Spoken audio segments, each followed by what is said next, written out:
नमस्कार मित्रांनो, मी आपल्या सर्वांचे परत एकदा स्वागत करतो माझ्या ई नोकरी संदर्भ या यूट्यूब चॅनलवरती.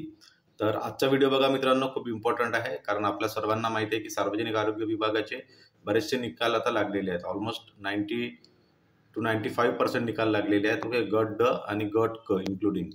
तर गट क बद्दल पण आपण बोलणार आहोत आणि महत्त्वाचं म्हणजे काल जे आहेत आपल्याला माहिती आहे की गट ड संवर्गाचे संपूर्ण निकाल लागलेले आहेत इथे. ओके, तर याच्यामध्ये काही निकाल बाकी असतील, पण आय डोंट थिंक इथं काहीच निकाल बाकी नाहीत. आय थिंक गड्डचे सर्वच निकाल लागलेले आहेत, पण तरी पण विद्यार्थ्यांच्या मनामध्ये गोंधळ आहेत. त्याचं कारण हे आहे की काही काही हॉस्पिटल, आता यांनी बघा लिस्ट कशी लावलेली आहे, ही हॉस्पिटल निहाय लिस्ट लावलेली आहे. ओके, जिल्हानिहाय सोबतच हॉस्पिटल निहाय लिस्ट लागलेली आहे. म्हणजे प्रत्येक हॉस्पिटलचा वेगवेगळा कट ऑफ लागलेला आहे. तर याच्यामुळे मुलांच्या मनामध्ये आता खूप गोंधळ निर्माण झाला. तर तो गोंधळ काय आहे, आपण या व्हिडिओच्या माध्यमातून मी तो दूर करण्याचा प्रयत्न करेल. त्याच्यामुळे तुम्हाला काय करायचा, व्हिडिओ संपूर्ण बघायचा आहे. याच्यामध्ये मी संपूर्ण माहिती तुम्हाला देणार आहे. बघा, ग्रुप सी इथे बऱ्याचशा विद्यार्थ्यांची कमेंट पण येतात की वेटिंग लिस्टसाठी जायचं, वेटिंगमध्ये नाव आहे तर DB जायचं की नाही. तर याच्याबद्दल पण आपण बोलणार आहोत. आणि बघा, रिमार्कमध्ये पण काही काही विद्यार्थ्यांचे, जसं मेल कॅन्डिडेट जरी असलं तर त्यांना फिमेलमध्ये रिझर्वेशन दाखवत आहे. जसं WR म्हणजे फिमेलसाठी आहे, तर फिमेलमध्ये दाखवत आहे. कुणी एक्स सर्व्हिसमॅन अप्लाय पण नाही केला, त्याला पण एक्स सर्व्हिसमॅन. तर कुणाला PT मध्ये दाखवतं, म्हणजे पार्ट टाइम एम्प्लॉई. तर ही सर्व भानगड काय मित्रांनो, तर हा एवढा मोठा गोंधळ आहे. तर हा गोंधळ मी संपूर्ण या व्हिडिओच्या माध्यमातून तुम्हाला क्लिअर करणार. तर तुम्हाला काय करायचं, व्हिडिओ जराही स्किप न करता व्हिडिओ संपूर्ण बघायचा आहे. आणि तुम्हाला कुठे पण काही डाऊट असेल परत, तर कमेंट बॉक्समध्ये इथे येऊन कमेंट करायचे. तुम्ही बरेचसे तुम्हाला इथे पॉईंट्स कव्हर करणार आहेत, ज्याच्यामुळे तुमचे संपूर्ण डाऊट्स इथे क्लिअर होतील. जे जे तुमच्या मनात डाऊट्स आहेत इथे बघा, मी इथे काही काही कमेंट्स पण घेतलेले आहेत विद्यार्थ्यांचे. तर संपूर्ण आपण मुद्दा या व्हिडिओच्या माध्यमातून कव्हर करणार आहोत. ओके, तर आपण चला आता आधी बघूया की एक एक पॉईंटनुसार जाऊया. ग्रुप सी उर्वरित निकाल कधी. तर बघा, ऑलमोस्ट सर्व पदांचे निकाल लागलेले आहेत ग्रुप सीचे पण. फक्त याच्यामध्ये आता बाकी कोणता आहे, MPW आहे. त्याच्यानंतर स्टाफ नर्सचे पण काही पोस्ट आहेत. तर यांचे जे निकाल आहेत मित्रांनो, जसे जसे निकाल आले त्याची आपण अपडेट देऊ. तुम्ही काय करा, रेग्युलर वेबसाईटला व्हिजिट करत राहा. आता बघा, इथं वेबसाईटवरती घेऊन जातो मी तुम्हाला. तर वेबसाईटवरती गेले की तुम्हाला इथे संपूर्ण निकाल इथं बघायला मिळेल. ओके, ते सार्वजनिक आरोग्य विभागाची आहे. तर गट संदर्भात संपूर्ण निकाल आलेले आहेत आणि गट क चे काही निकाल बाकी आहेत. ते येणाऱ्या काही दिवसांमध्ये आज किंवा उद्या येऊ शकते. तर MPW पण पद आहे, आणि जर MPW जर पेसा अंतर्गत जर काही असेल विषय, तर इथे थोडासा उशीर होऊ शकतो पेसामुळे. पण अशी मला असं वाटत नाही की पेसाचा काही इथे इश्यू होईल. पण तरी आता तुम्ही एक्झाम देता, तुम्हाला जास्त माहिती आहे. जर पेसा अंतर्गत काही पदे असतील मित्रांनो, तर इथे डिले होऊ शकतो. पण याच्याबद्दल तुम्हीच कमेंट करा. जर पेसा अंतर्गत काही विषय नसेल तर बाकीचे आरोग्य सेवकचे पण निकाल यायला पाहिजे MPW.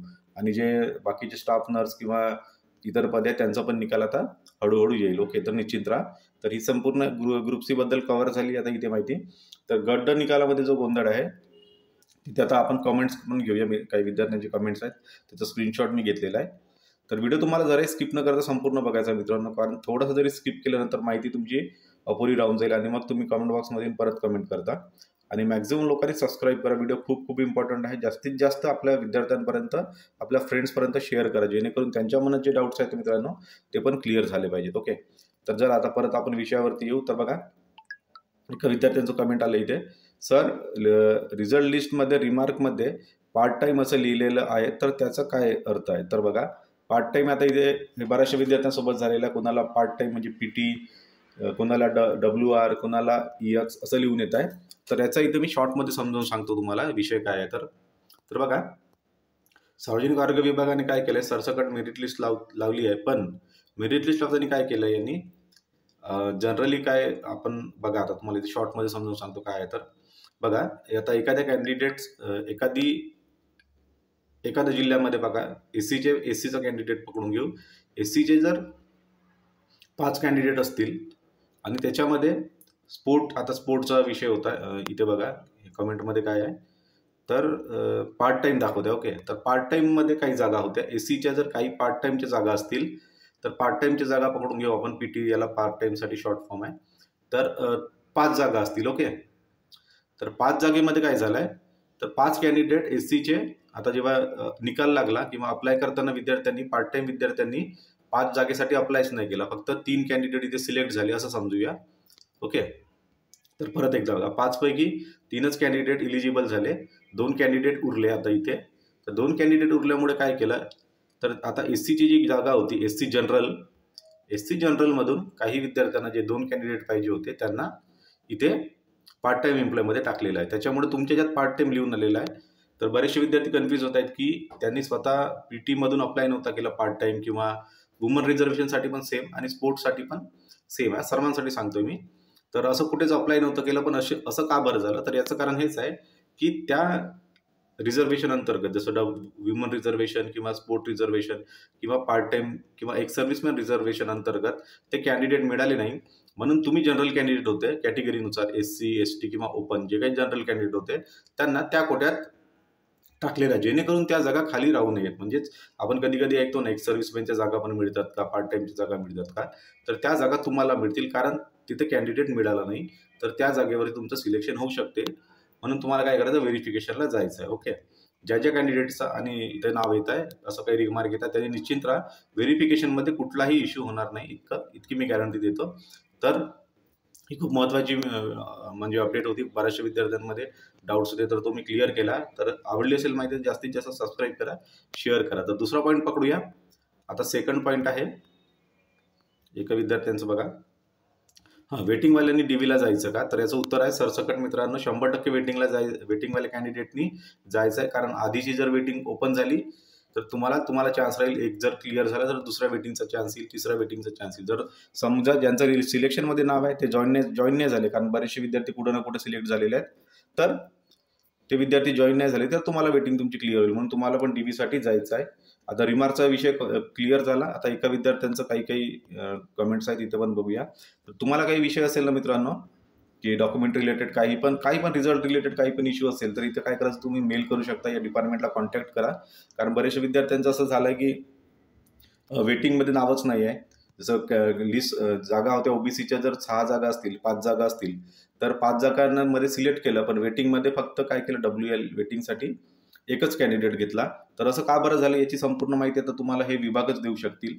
तर याचं पण मी स्क्रीनशॉट आपल्या टेलिग्राम ग्रुपवरती टाकलेला आहे. माझ्या टेलिग्राम ग्रुपला जॉईन व्हा, तिथून हे सर्व तुम्ही हे माहिती बघू शकता. आणि सर्व विभागांनी काय करायचं, या सर्व विद्यार्थ्यांनी ज्यांना डाऊट आहे त्यांनी मेल करायचा. पुणेमध्ये पण आय थिंक काहीतरी इश्यू झालेला रिझर्वेशन रिलेटेड, नागपूर मेंटलमध्ये पण थोडासा विषय झालेला आहे जागेशी रिलेटेड.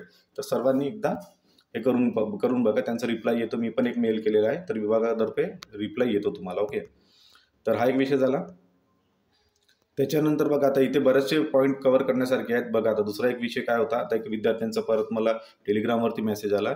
तर त्यांचं म्हणणं आहे की TB वाढचं म्हणजे TB हॉस्पिटल पण होतं, तर त्याचं का बरं रिझल्ट नाही लागला. तर त्याच्यासाठी माझ्याकडे जी माहिती आहे त्याच्या अंतर्गत मला वाटते की TB जो हॉस्पिटल आहे तो कुठल्या ना कुठल्या कोणत्या तरी हॉस्पिटल अंतर्गत येतो. जसं आपण पकडूया की सिव्हिल किंवा अदर कुठल्या तरी याच्यामध्ये येत असेल. हे नागपूरचे बोलत आहेत, हे नागपूरचे कॅन्डिडेट आहेत, यांची माहिती मी हाईड केली.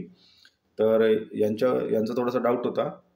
तर त्याच्यासाठी मी तुम्हाला असं सजेस्ट करतो की जो मी नंबर दिलेला आहे इथे, तुम्ही कॉन्टॅक्टमध्ये किंवा पर्सनली तुम्ही DDO ऑफिस नागपूरला जा. हे नागपूरचे जे कॅन्डिडेट्स आहेत त्यांनी डायरेक्टेड ऑफिसमध्ये जाऊन इथे इन्क्वायरी करू शकता. तुम्ही इव्हन आपली रिटर्न कंप्लेंट पण देऊ शकता, तर तिथे सर्व क्लिअर होईल. ओके, तर TBचा रिझल्ट नाही आला त्याच्याबद्दलच हा एक त्यांचा विषय होता.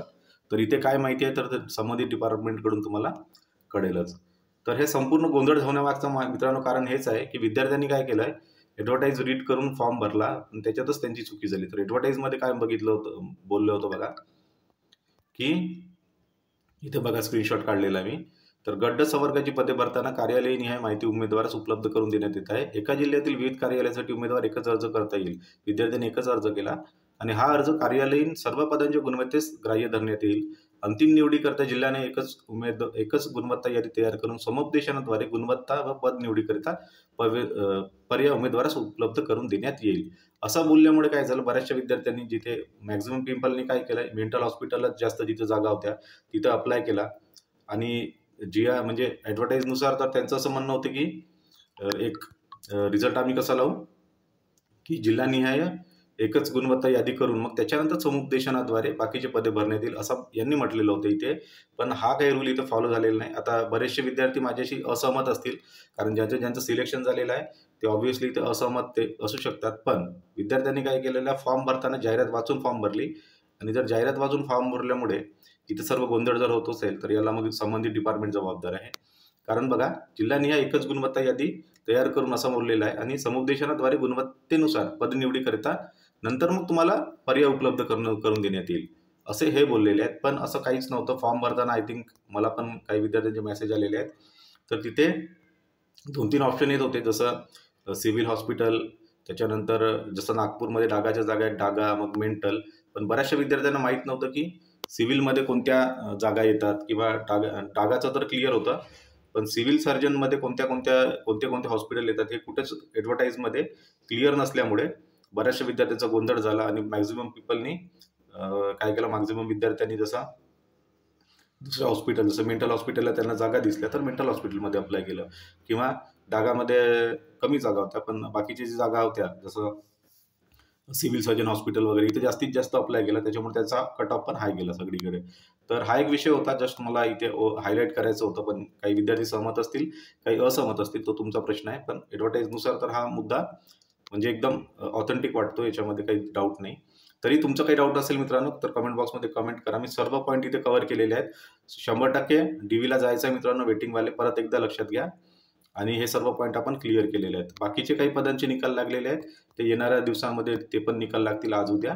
तर याच्यामध्ये ऑलमोस्ट सर्व पॉईंट कव्हर झाले मित्रांनो. तुम्हाला जर काही डाऊट असेल कमेंट बॉक्समध्ये येऊन कमेंट करा आणि मॅक्झिमम प्लीज सबस्क्राईब करा. चांगली माहिती देत असतो मी. तर सपोर्ट करा चॅनलला, तुमच्या सपोर्टची गरज आहे. Thank you very much.